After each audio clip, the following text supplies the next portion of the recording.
Welcome to the Endureus Project. My name is Chris, aka CJ Media from Instagram and YouTube, and I am your host of this show. And this week we have a different type of guest. It's not an athlete, it's not a sports nutritionist or a mindset coach. It is a musician and someone I am a huge fan of, someone that I discovered when I started making YouTube videos. And if you've watched my videos, you have no doubt heard his music. His name is Cody Francis, and he is an artist that worked with Epidemic Sound, the group that I use to license my music. He not only creates music for Epidemic Sound, he has a library of music available on Spotify, which I will link to in the show notes.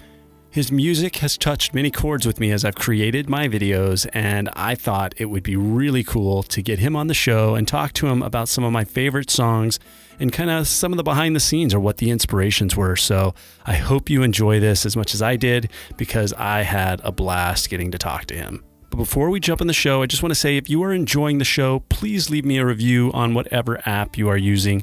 It would be greatly appreciated, and it will help others start to discover the show. And as always, if you are not a subscriber to my YouTube channel, I would love to have you on there. You can search CJ Media on YouTube and you will find all of my videos.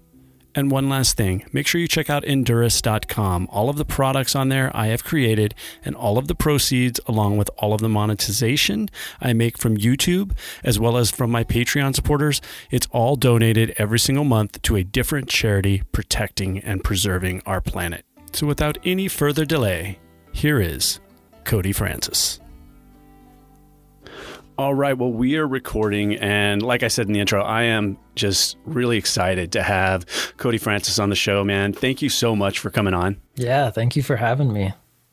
Yeah, I reached out to you because, a while back we connected on Instagram and just telling you about the fact that I use your music, and basically Cody creates music and was using the site Epidemic Sound to license it. And they are one of the sites I use to license music for my videos.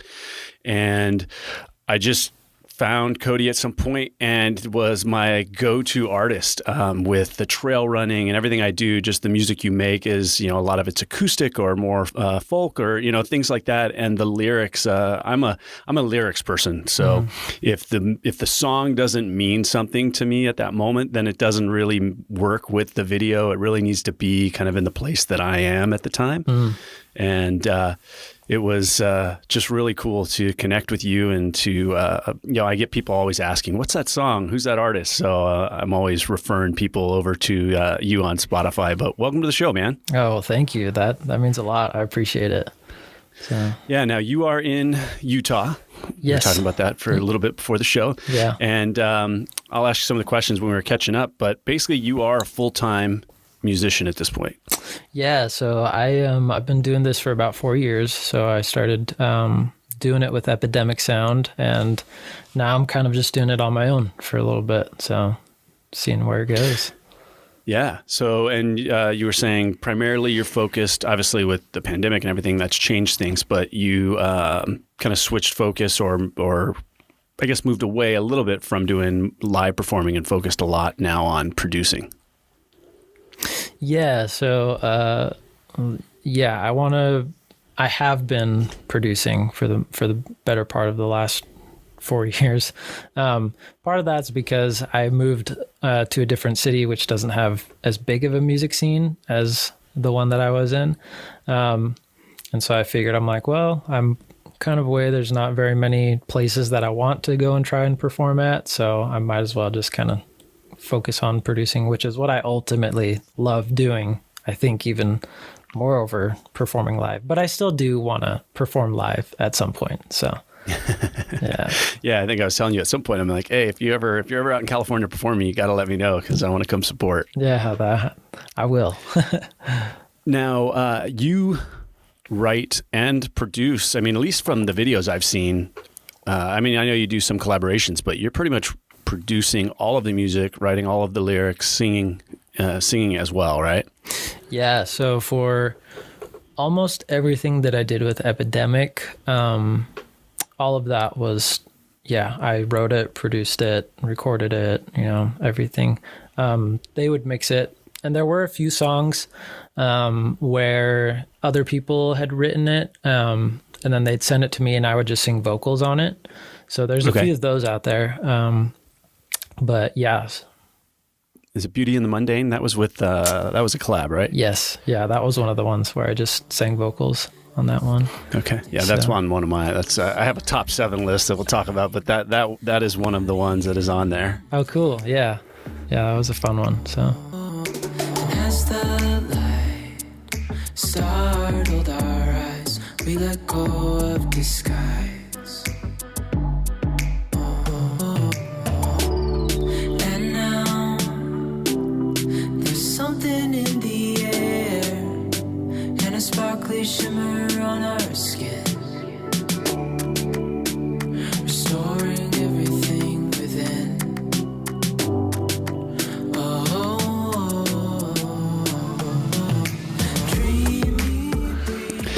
Now, as far as writing music, and well, let's go back. I mean, how did you start playing when you were really young and just keep expanding? Because I see you playing a bunch of different instruments. So yeah. So I started out pretty young playing the piano. Grew up taking piano lessons off and on. I would quit, then start them back up, then I would quit because, I just hated practicing. That's typically how it goes. I feel like for most people. Yeah. So did that. And then I was probably about 15 or 16 when I picked up a guitar. And my dad just kind of had this chord sheet, and I just kind of took that and started learning how to play chords and mostly self-taught on the guitar. I took lessons for like maybe a couple months and then quit because I just hated what they were giving me to practice. And so yeah, I quit doing that and then just started playing what I wanted to play, teaching myself that way. And so it was probably about 17 when I tried to write my first song. And then that was probably about it. And then I wouldn't say I started writing like again seriously or like completing full songs until I was about 21. And that's when I kind of got serious about writing and started looking and dabbling and recording and all of that. So, and I'm 29 now, so for reference, right. if so it's been a cares. little while. Yeah, so a little bit bit. at it. Yeah. You're still young. You're still got a lot of years younger than I am. I'm 45, so. Okay, yeah. Still young. Well, that is awesome. Yeah, I mean, I played piano as a kid, and then it was the same thing. Didn't like practicing. And I think primarily I didn't like practicing because the music that we were playing was music out of a book it wasn't modern music, right? Mm-hmm. It wasn't things that you wanted to listen to, so I necessarily didn't want to play them. Right. And my daughter's taking piano lessons now, and she's playing a little more modern music and things that, I mean, there's apps, right? There's, now there's some of these apps that at least they're, now that she's learning to read music, she can use some of these other apps that have the music in them, which tends to hold her attention better, and she's more willing to practice. Yeah. Yeah, and I played drums in high school, and I'm trying. Oh, nice. It's all time management. I'm trying to learn to play the guitar. It's funny. I bought a nice guitar, and then I try, and my fingers get so sore and then I put it away, and then I wait so long that I have to go through the whole finger soreness again. Yep. Build those calluses up. What's kind of funny is like I haven't touched the guitar in a long time because I've been just like producing for a while, and so I'm going through the finger soreness right now. I started playing it again recently, and so yeah, I feel that's that. Awesome.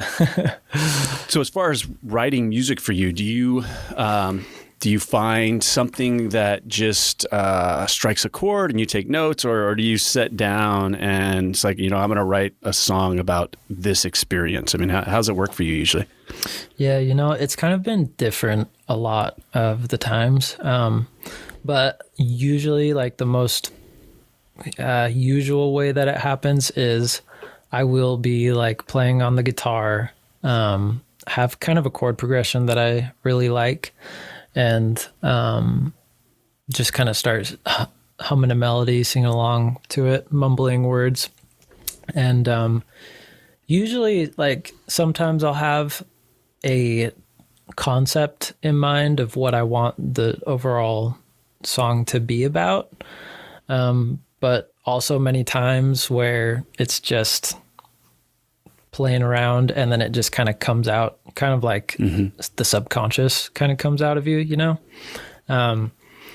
And so, yeah, it's different, but there have been also many times where it's like, I'll have listened to a song and I'll be like, I want to write a song that's like that. And, so I'll kind of do that, or it'll be inspired from like maybe a movie I saw, or like, you know, could this song, I want to write a song that could be like the end credits of a movie, or the intro credits, or, you know, stuff like that. So it's kind of different every time, but usually it starts with just the guitar, a chord progression, and just kind of messing around with the melody, and something kind of emerges from that. So, yeah.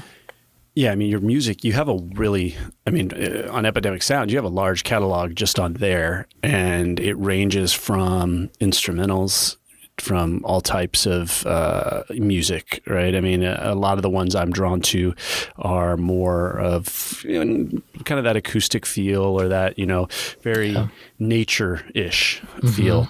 And a lot of that is just because whether it's trail running or ocean swimming, whatever it is, it tends to go really well with it. And, you know, certain songs, instrumentals, like I think it's Mountain Air. That was one of my, I mean, that's an older one, I believe.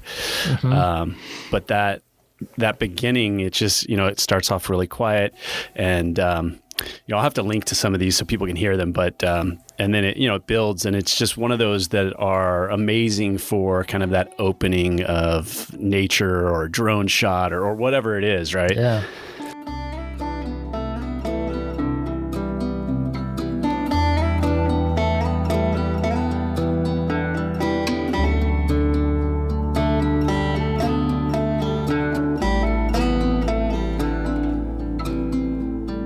Yeah, that's funny that you mentioned that one. That one, Mountain Air, was, I think, the second song that I did for Epidemic. And that was also the first time that I ever had a banjo and played a banjo, and that's kind of like the main instrument on it. Yeah. And so that one was kind of tough because it was my first time ever playing a banjo. There was quite a bit of fiddling around with that one, but it turned out really beautiful, and a lot of people seem to like it and resonate with it. So yeah, no, it is by whenever I hear it, or it's in it's funny because when I download stuff, sometimes it ends up in my, Spotify, I've got playlists and things like that, and I'll just play, you know, and that'll just come on, and it's like I just stop because it's just a really nice, you know, there's no lyrics, just nice, calm thing to listen to.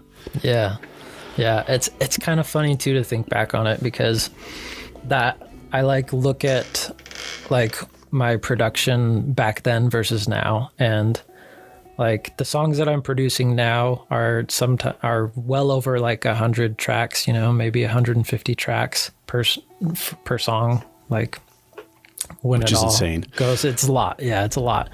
And I look back at that one, and that one's just 5 tracks, 5 different like tracks of instruments that are put into one song, and I'm like, that is crazy to me because it's one of my most popular songs, and I'm like, it didn't take that much to do it, and yet like it's the most popular. And so it's just really the simplicity, right? It's simplicity, and it touches a chord. Yeah, and it's simple. Yeah. It's just kind of funny Which how is that cool. works. That's crazy to think. 100, and I mean, when I edit a podcast and I have like 5 tracks, I'm already like, oh my god, I got to keep keeping track of these things. Or when I create a video and multiple, I can't even imagine trying to keep track of 150 tracks and get all of that going. That's insane. It gets busy, but yeah. Yeah. Well, I think I mentioned. I will have to say probably one of my all-time favorites is one of your more recent, or at least it was recent on Epidemic Sound, was Running Circles. Yeah. And I was really curious, what you would share about that song, because that song came to me right as we lost somebody in the triathlon community, someone close. And it was just one of those songs that there's a video with it in there. I'll have to share it with you. But it was, and to me, it resonated with like losing someone's life, right? But I wasn't, I didn't know, was it losing a relationship or what it meant to you? I've been lying here for too long. I don't know what else to do. I wanna get away from every little thing just to try to make it through.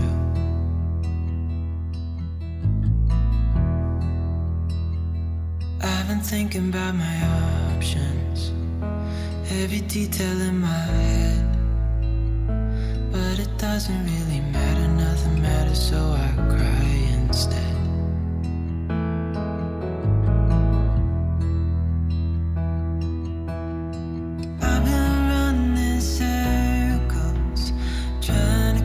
My breath. I've been trying everything I can, but I ain't got nothing left. Yeah. That one was actually a pretty personal one as well.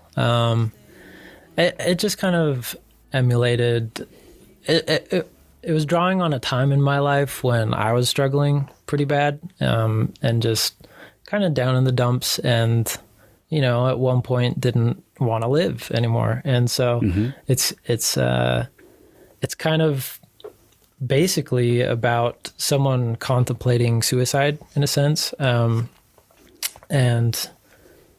so it's kind of a dark one, but at the same time it was very meaningful. And that one's got an interesting history with the Epidemic Sound as well, because I had originally pitched it to them like earlier on in my working with them, and they turned it down because of how sad it was.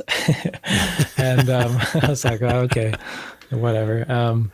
But then later on they were looking for something kind of in that vein, and I was like, oh, this song might fit like in that genre. So yeah, when that came, life's timing, but that song came, and just the idea that you put all of this effort and invested all of this into something, it could be, or someone, or whatever it is, and that's gone, and this process of just like, and it's funny because at the same time I was dealing with I work with a mindset coach, whether it's to do with she teaches meditation and just overall mindset in regards to, and it applies to everything in life, but a lot of times I seeked it out because of endurance events, and whether it's self-confidence going into an event or dealing with the pain during an event, not wanting to quit and things like that. And one of the things I struggle with in today, even, it could be anything, but you get this thought in your mind, whether it's something someone said to you or something that's happened or something I want to work on tomorrow, and it's just running in your head, right? And it's just, it just takes over. You don't even realize it's there, but it's just constantly going on and on and on and on. You're just having this constant conversation. And, that I felt like that song really like targeted in on those mental cycles that occur or, in your head. Definitely. And that's kind of, that's the nail on the head. It was my frustration of like, you get into those states of like, I want to change this about myself. And then you try, and then you don't succeed. And then it's just kind of like repeating itself. And you're like, here I am, running circles. It just keeps happening over and over, like a self-fulfilling prophecy almost. Yep. And so that was a big, that was what it was about. So, yeah. It's so funny. Her name's Jess. One of the things she says is what you focus on expands. And it's funny how when that's in your head, focusing on the negative, you're giving energy to something that's going to expand, whether you like it or not, because you're giving it that energy. Yeah. And that song was, was right there. Definitely. I mean, that's an amazing song. So Oh, thanks. that's definitely probably my number one. Your saddest song Yeah. is the song that touches, closest to home and just my favorite. So it's one of those ones it's hard to listen to without even getting emotional. Yeah. I don't like listening back to it. Well, I always find that when there's a song that you listen to, and regardless of how many times you listen to it or when you listen to it, it invokes that emotion, right? It's able to come back, bring you back to a time or a place or an event, that it's an amazing song. Right. Thank you. Yeah. So, well, some of the other ones that I'll just mention because I'm going to put them on the playlist was Rare Love. Yeah. And that's more of like an upbeat love song, right? About that, that rare love. And that's one that I've used multiple times. I don't know if you have anything on that one at all. I would be up waiting for you if you had to leave. I would wait a lifetime if you were at sea. I just wanna say that I feel that our love is real.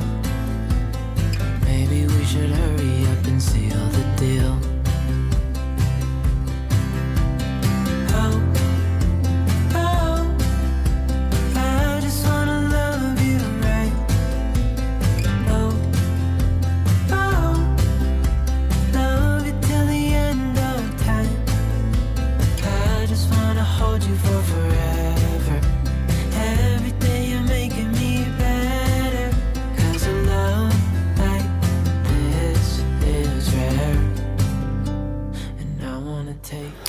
Yeah, that one, I was really proud of that one. It turned into one of my favorites. I actually wasn't really happy with how the mix turned out, which probably doesn't matter to most people, but it did to I would me. never know. Yeah, it did to me, and I was like kind of bummed because in my mind it ruined it for me a little bit. But I was really proud of how that one turned out. And kind of that one, just as funny as it sounds, it was just kind of like, I just need to write a song, and that's what came out. And then I was really proud of it. And it wasn't really inspired by like anyone per se or like anything, but I kind of just drew on a general like experience of love, of what, you would want love to be like, kind of a relationship like that. And so, yeah, I guess kind of just that imagination of what it would truly be like. So, yeah. Yeah. Well, that is, that is a song I've used many times because it's kind of got that happy, uplifting melody to it. So it goes really well with, for me, a lot of times music like that is synchronized with cuts of video of, like I said, it could be trail running, it could be cycling, it could be whatever it is. Or it could be things I'm doing with my family, right? A lot of my videos intermix. Basically, it's me balancing the training for these endurance events, career, family, right? Friends, trying to balance all of these things while training, working full time, training 15 to 20 hours a week, all of these other things. And it's funny, I started the channel just on a whim when I went to train for a 100-mile race. It was the first 100-mile I was ever going to do. And some friends were like, you should shoot a documentary on it. And I recorded for a week. And after a week, I realized there's no way in 6 months from now, I'm going to take all of this footage and have any interest in trying to edit all of this together. I mean, It's just so much, even in a week. And my goal wasn't just to carry a camera around and record me running, because that is absolutely the most boring thing you can watch. The last thing you want to do is watch me work out for 10 minutes, right? So it became this thing of how do I integrate everything else besides the training, right? And the training is this small part. And the training, you need that music to make it interesting, right? Because people are willing to watch me run a lot longer, right? 30 seconds, a minute, whatever it is, of these different clips, if they enjoy the music they're listening to. And that's really what I find that's one of the things people have really been drawn to is, the editing and the music and the synchronizing and, people are really, I've always said you can have really crappy video, but audio is so important, especially when you have music that kind of, I think, touches people. Yeah. I think I saw a thing like that where they did a test where they had they played a really good video and audio recording, and then they took a really bad video, but the audio was good. And then they did the reverse where the video was bad, or the audio was bad and the video was good. And most people preferred when it had good audio. And it was, really I think interesting. You can imagine your brain visually. You can withstand that, or you can imagine, or not. The video is not as big of a deal, but audio is just, it gets annoying. Ultimately, right? Yeah. You can't imagine it sounding good. Yeah, right.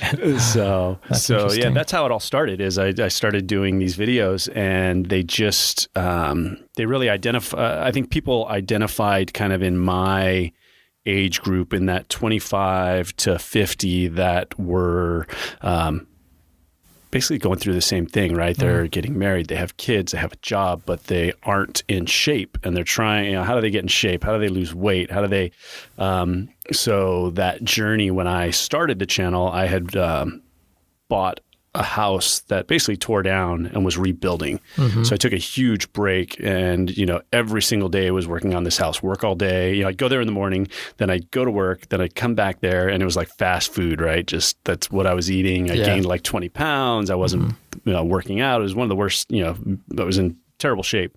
So it's kind of, the house was done. I was moved in. It's like, okay, I got to, now's the time to start the journey back to health. And I'm going to register and run this 100-mile race. And that's kind of my comeback. And so your music was right there at the beginning when I started. And so it was perfect. It worked out really well. That's really cool. Do you mind me asking? So I'm curious, what, is it a mix? Do you play a mix of indie folk acoustic stuff with maybe more harder rock, workout, grunge, amp up kind of stuff? Or is it mostly just the acoustic kind of chill stuff? No, it's everywhere. I find that a lot of your music, I identify more with nature, being outdoors. So if I'm running, if I'm riding, it doesn't really matter. But if it's outdoor, I feel like your music, it just, because the music's beautiful and the outdoor scenes, it works so well. Gotcha. A lot of times when if I'm lifting weights, or I'm on the trainer on the bike or whatever, it'll be anything from more hip hop, pop, things like that. It could be rock, things like that. Okay. A lot of times it's a more harder core music, I guess, something like that. Yeah, no, that's cool. I was going to say, I feel like most people would use that, but I find it interesting that I just had never considered that my music would be useful for working out, essentially. It's in my mind, the music that I make is more for sitting on a couch kind of a thing. Right. So, well, I'll tell you, when you take someone running, whether it's me or, swimming in the ocean, whatever, and you do it in slow motion, or there's very cinematic views from a drone, things like that. Because running, cycling, swimming in its best, it's extremely fluid, right? It's effortless. It's fluid.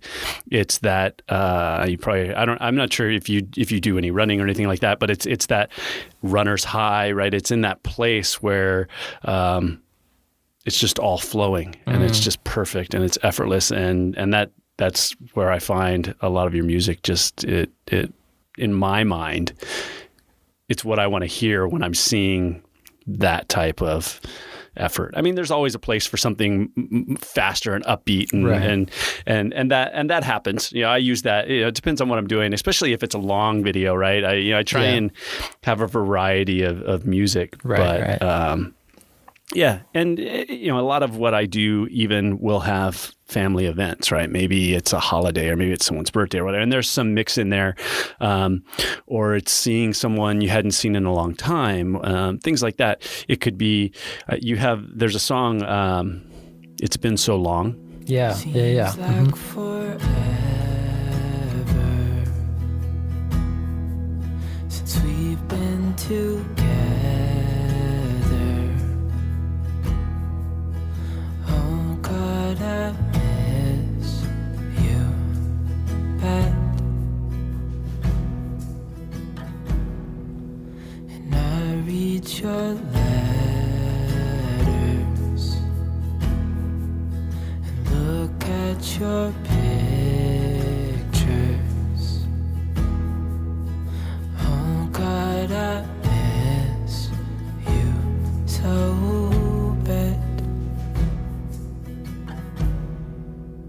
It's been so long, I know, but I'm finally coming home. Till then I'm dreaming of your heart, your eyes, our love.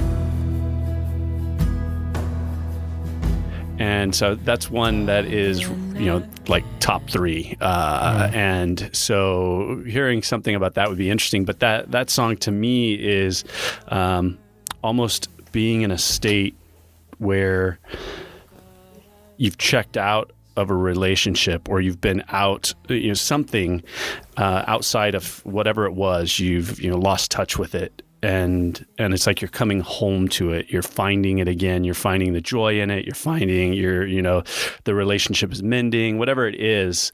So I'm not sure where that song came from or what it really means, but I kind of identify with it in that way. Yeah. So that song, I think I had written that one before working with Epidemic, and I was really excited about that one, and it kind of turned into a same thing along the lines with Rare Love, where the way that they mixed it I wasn't happy with. So it's kind of one of those ones where I'm like, dang it, it had a lot of potential, but I mean I've come to realize that most people don't care about the mix, and so like people like what they like. So, but like for my own personal satisfaction, I was kind of upset with how it turned out, but really proud of the song as it is, for what it is.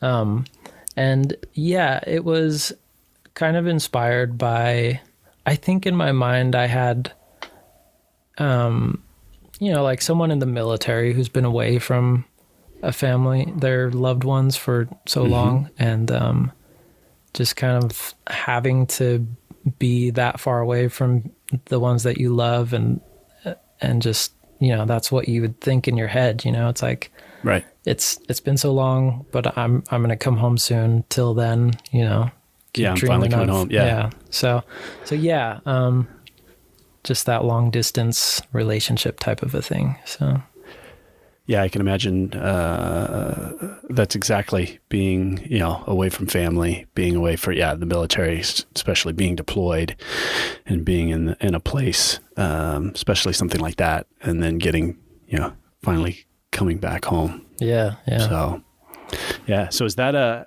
how old is that, an older song now? Yeah, I think that was probably one of the, I want to say 6th or 7th songs that I did for Epidemic, maybe. Wow. So yeah, it was either, I think it may have been in 2018 is when I had written that, maybe before, not quite sure. Yeah, I feel like you went on and maybe it was timing, because I got started right around the time you were getting started. But I felt like I was doing weekly videos. So I was going to Epidemic and looking, and it's like, I'm running out of new songs of yours to use. So I'm going to reuse one that people really liked or people commented on. And, so I was reusing. And then at some point, your production, the amount of songs that you had, you were just coming out with music. I don't know how big the catalog is up there. I mean, I have it open, but I don't know how many are actually. I mean, some have instrumentals, but I feel like there's got to be close to 50 or 100 songs. I mean, there are so many. Yeah, I think there's around 50 or 60, and then there's a bunch of I think that might be including the instrumentals. I'm not quite sure. Yeah, honestly. Yeah, maybe. Yeah. So now, do you pick which songs you want to be? I mean, I know they have stems and you can pull songs apart and stuff like that. I never do that really. Mm-hmm. But do you pick the songs you want to be instrumental, or with Epidemic, did they decide, you know what, this one's great, let's pull the vocals out and make an instrumental version? Yeah, so they would assign me. Basically what it came down to is I was doing one full song, like one full production song with vocals a month, along with 2 instrumentals per month. And so, yeah, I think I don't think there was any of the ones that I did with vocals where they said, let's pull vocals out and we'll just make this instrumental. Although they do make instrumentals of all their songs. So there is a vocal version and then an instrumental version. But I guess I didn't realize that, because I feel like some don't have that. But I definitely know, like it's been so long, there is the instrumental and then the vocal. Yeah, so typically they'll do that where they'll just pull the vocals out and release also an instrumental version as well. Mm-hmm. But yeah, most of the time, like I was assigned to do like specifically, we want a vocal song and then also a couple instrumentals. So yeah, that's kind of how that worked. Yeah. So when you collaborate with music on there, is it pretty much nowadays, is it all done remotely? You're doing your part right there in Utah and they're doing their part somewhere else? Yeah. So everything, I think most of the people that I worked with were in Sweden, based out of Sweden. So yeah, it was just all, they'd send the files over, I record it, send it back, and that was it. So. Wow. Yeah. I don't even know how you say the artist's name. It's OOYY. Oh, I think I know. Yeah. Who you're talking about. You know who I'm talking about? Because I think he's on the Beauty and the Mundane. And he actually operates under multiple. It's funny. He has like multiple names. Under his, and I think it's almost based on the type of music he's making. Right. I'm not sure. Mm-hmm. But I noticed, because he's also one of these people that they're very more cinematic type of music, right? Mm-hmm. That they're good to edit to the beat to and things like that, whether it's like an opening coffee sequence or the unboxing of some product or whatnot. But I noticed that you did on that one song, you had collaborated, and I was like, oh man, the two artists I always go to, you actually had a song together. Yeah, it's kind of funny. Like in working with them, like you said, like they have different aliases, and so I didn't really know who I was working with, and so like until the song came out, I had no idea like who was going to be releasing it. I just knew I was working with some people in Sweden.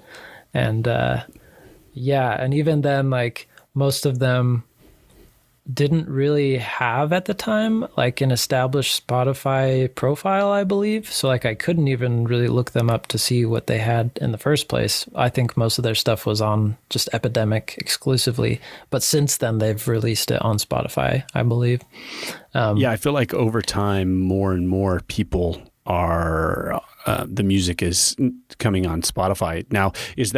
Is it released on Spotify as your music, or does Epidemic Sound release it? So they release it, but it's under my name. So okay, yeah, it's under my artist profile. So okay, yeah. I wondered how that worked.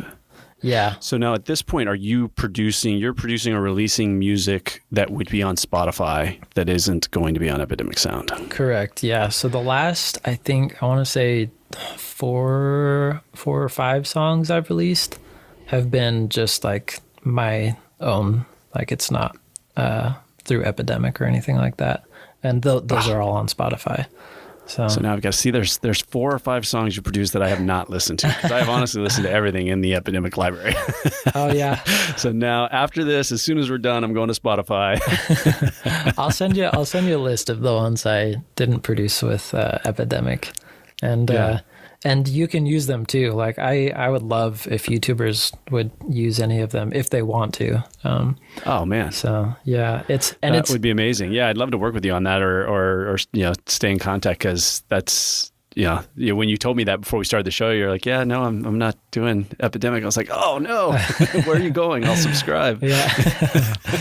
No, yeah, I love it when YouTubers use the music, and I don't know. I'm curious because the stuff that I have produced in the last like 5 songs that I've done haven't been the typical acoustic vibe, I guess. Cool. It's kind of been more like awesome. Like an indie pop, kind of a, I don't know, yeah, indie, I guess. But I still am planning on doing like more acoustic and indie folk stuff in the future. I've just been experimenting, so.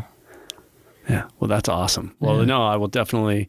And the funny thing is with Epidemic, I don't believe they require you to put any sort of credits in the music, right? Because you're licensing through them per se. Yeah. But I always had this desire to list the artist, but especially if if you're not on there, then I definitely want to push people to you on Spotify. That's for sure. Yeah, I always appreciate it when people link or list the artist, even though they don't have to. But yeah.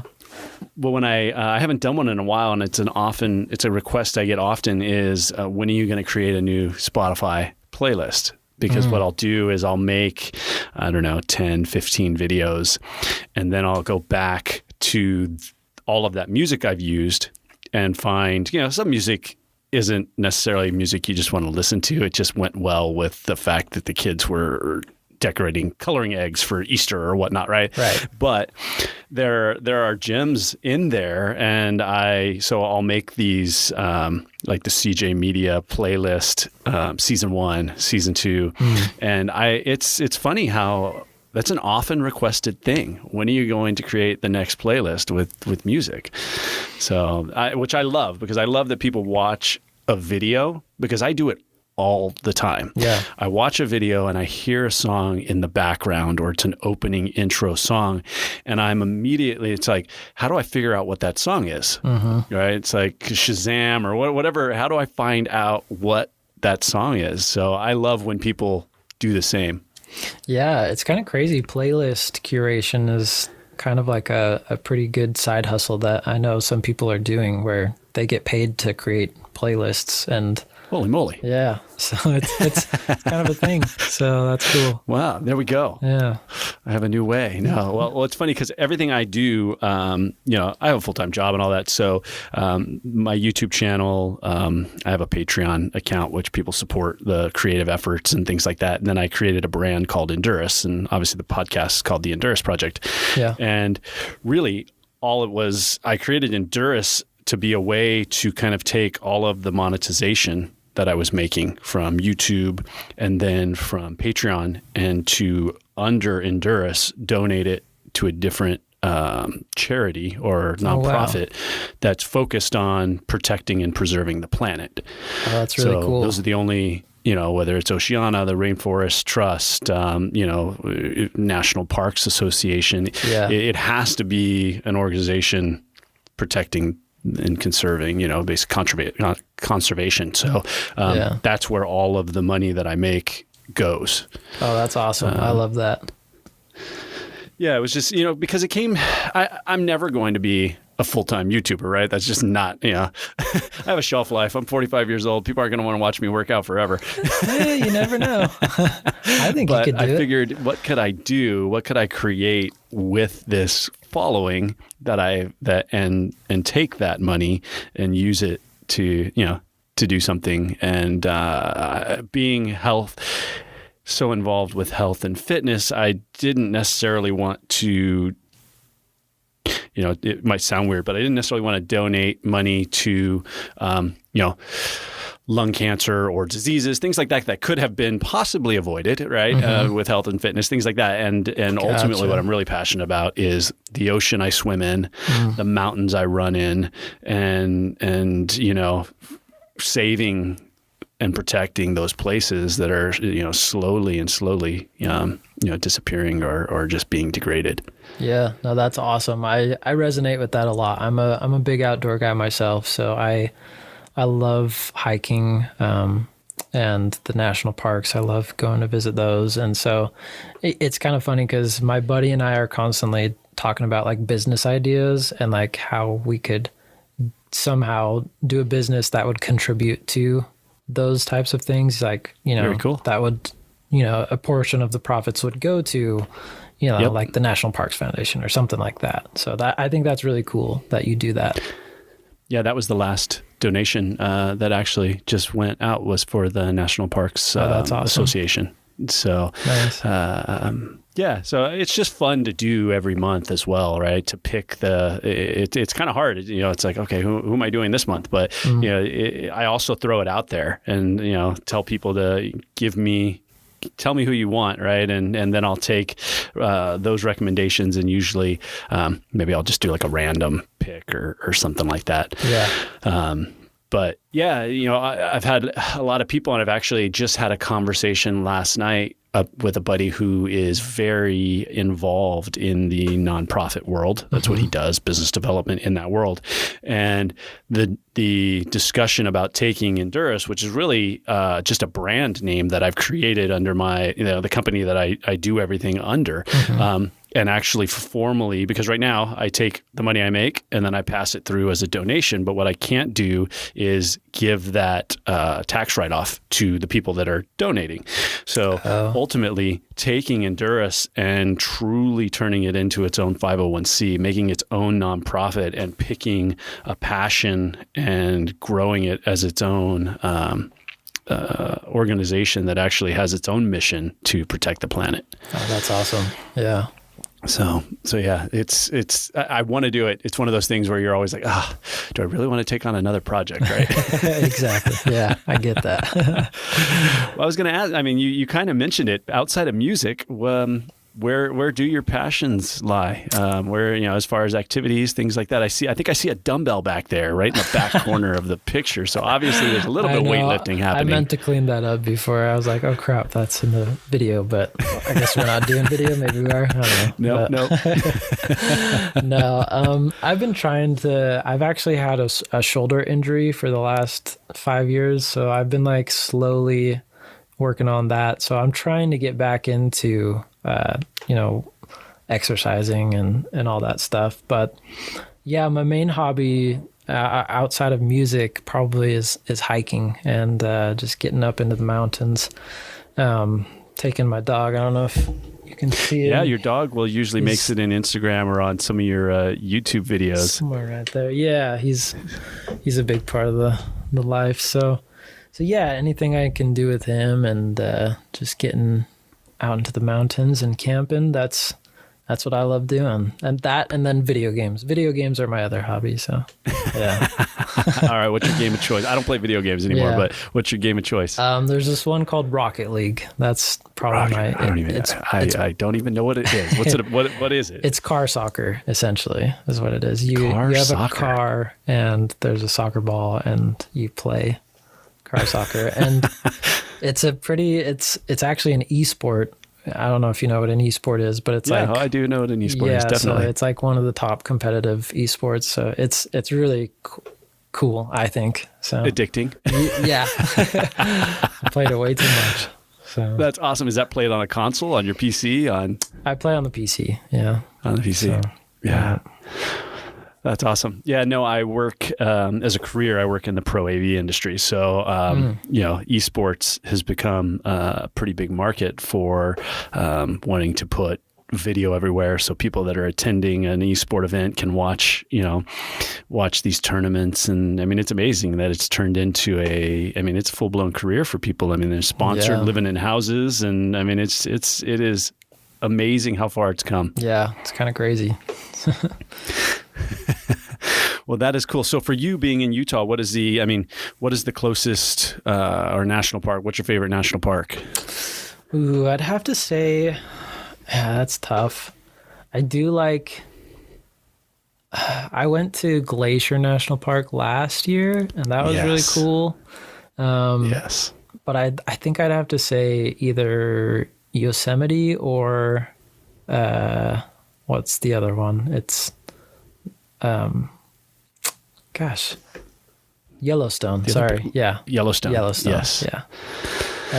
Yeah. But Yellowstone is amazing for animal sighting. Yes. I love, just the amount of animals you can see, the buffalo, it's amazing. But it's funny, prior to last year, Glacier was not a park that really ever even registered to me as being this place to go.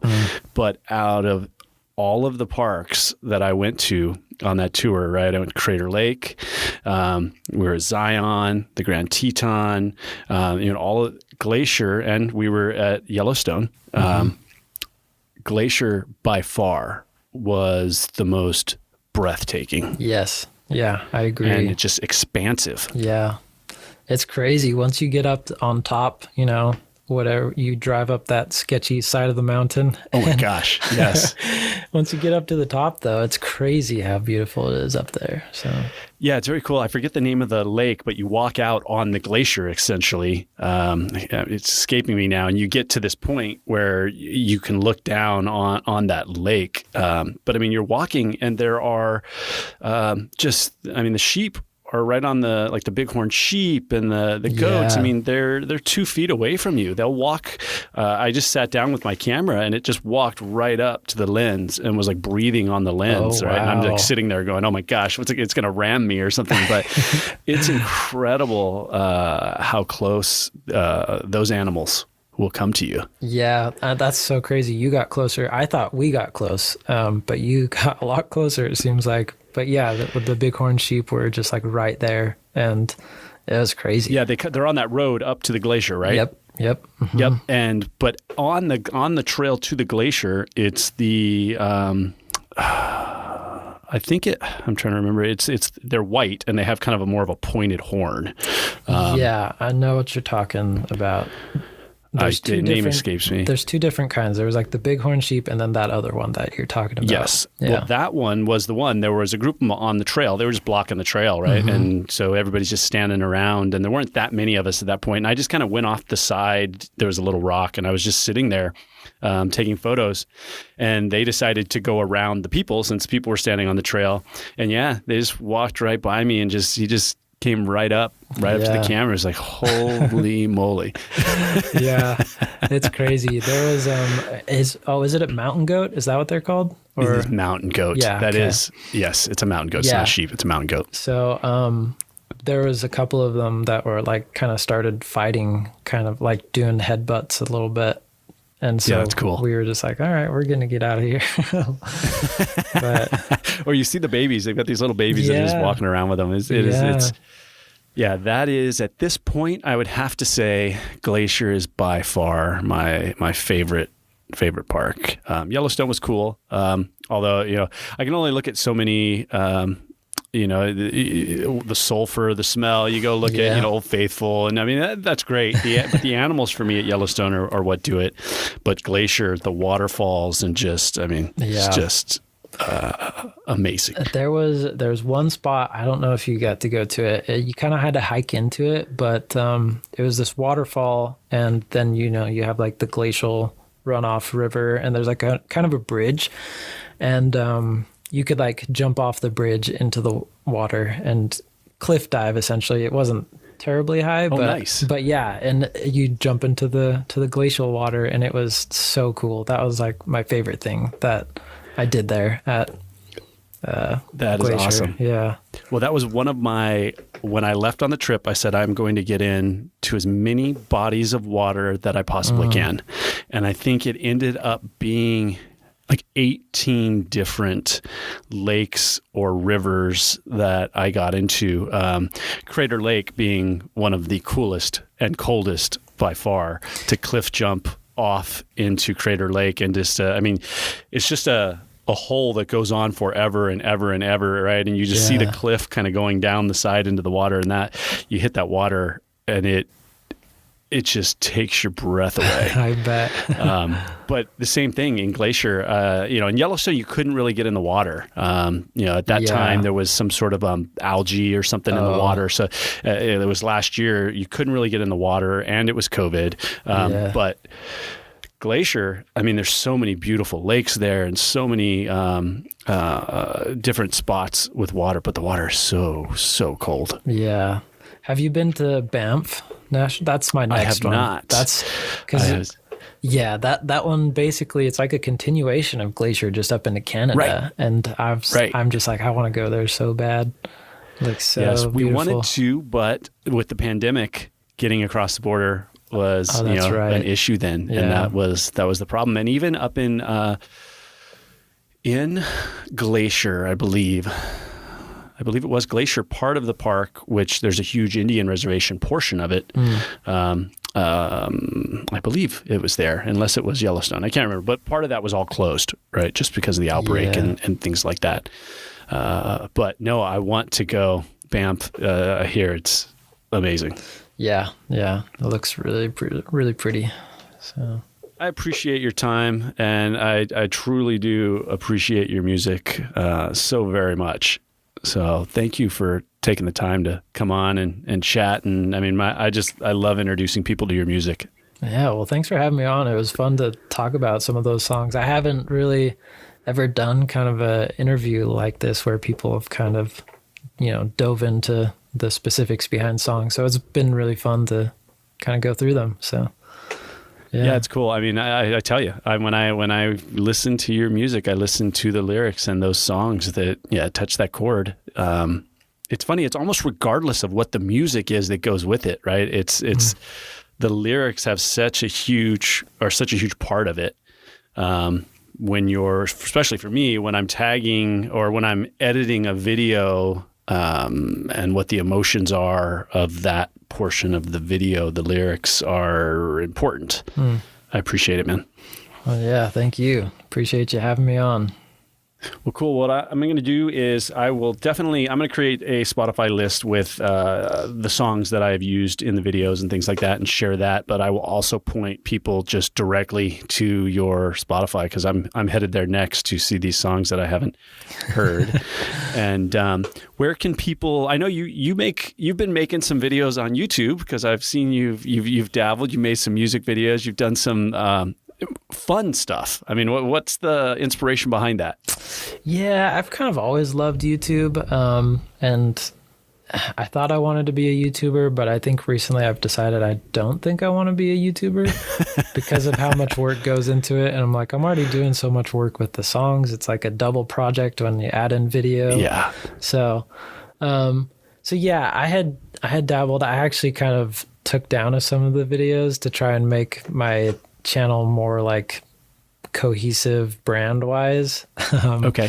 Yeah, because you were kind of doing some spoof fun stuff on there for a while. Yeah, so I would do like how-to videos of how to like remix a song and make it weird and kind of just right stuff like that. And so I'd done stuff like that, but I think I ultimately just kind of want it to be like the place where I put my music for YouTube. And if I ever do music videos for the songs that I am releasing on Spotify, that's where those will be. And I do like lyric videos with video as well. So it's kind of like cinematic lyric videos a little bit. Yeah, those are awesome. So yeah, that's kind of what I'll be doing every time I release a song. I'll kind of be trying to put something up like that. So yeah, it's funny. Whenever I share a song, it's like, hey, you need to listen to this song. I'll go to YouTube and find it, right? Just because you don't know what music app they use, right? Are they on an iPhone, are they on Android, Spotify, iTunes Music, whatever it is. So YouTube is pretty universal. And I will go to YouTube, and if the artist does have a music video, usually I won't pick that. I will specifically pick the video with the lyrics over it because typically I'm sending the song because the lyrics mean something. Gotcha. So, yeah. That makes sense. Yeah, those are by far are the videos I share the most when I'm sharing music. Yeah. Cool. Yeah, that's definitely That's what I'm trying to do. Well, where can people find you on wherever you would prefer to point people? Yeah, so you can find me on Instagram is kind of my main platform where, you'll see my day-to-day life if you care about that, which probably most people don't. But but my dog's on there, so you can see a cute dog. It's important. Yeah, so that's at Cody_Francis_music. Perfect. And then Spotify, just search Cody Francis, as well as YouTube Cody Francis, and perfect. That's it. Well, I'll put all of that in the show notes as well, and I will.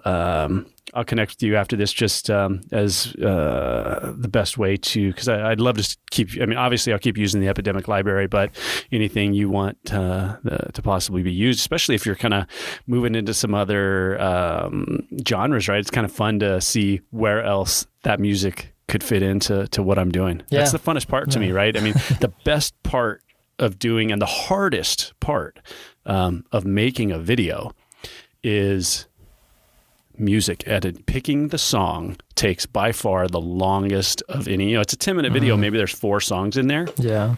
The hardest part, like the thing that takes the longest of not like putting clips in and editing and cutting and slowing them down and all of that type of time sinking stuff, that's tedious work.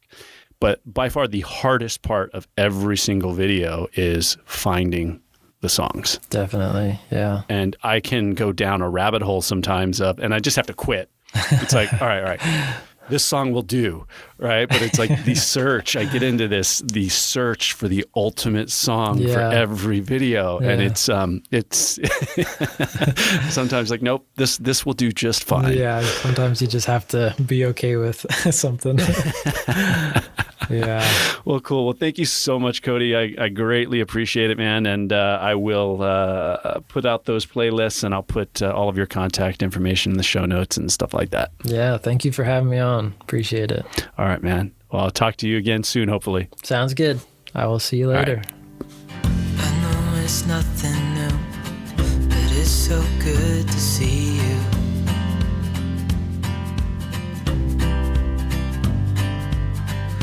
Do this every day, and I'm still so amazed by you. So hold me tight through the night.